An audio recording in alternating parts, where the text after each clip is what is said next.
Ashama harka fuuni nagaan keenya kan kabajaa bakkuma jirtanitti isiniif haa ta'u isiniin jecha har'a wantoonni qabannee isinii dhumne warroota biyya galuu barbaadan yookiin gara biyya deemuu barbaadanii fi wanta dhaamsa jedhamee isiniif darbe yookaan barreeffama arginee isin biraan ga'uuf yaalleerra.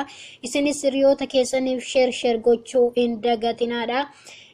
Barreeffamichis kan argine waraqaa dhukkubaa koronavaayiroosii irraa bilisa taasisu yookaan waraqaa ragaa dhukkuba sanirraa bilisa taasisee argamu harkatti qabatanii akka dhufan jedhamee achiis darbeera.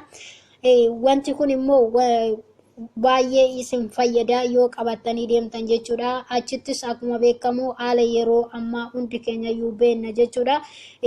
Waraqaa kana qabachuun baay'ee isin fayyada.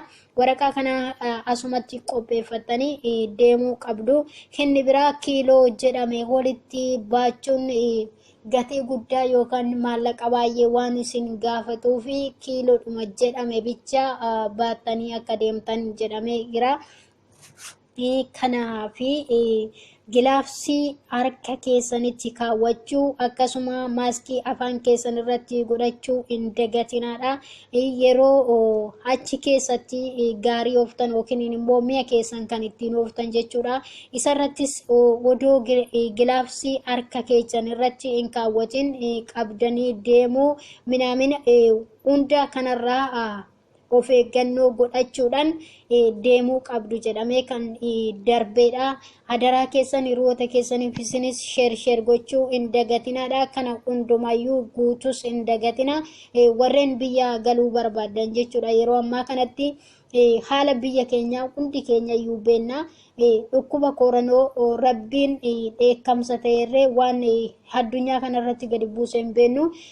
Garuu immoo biyya keenyatti immoo namoonni isarree irraaffatee dhukkuba koronoo lammaffaa ofirraa eegaa jira jechuudha.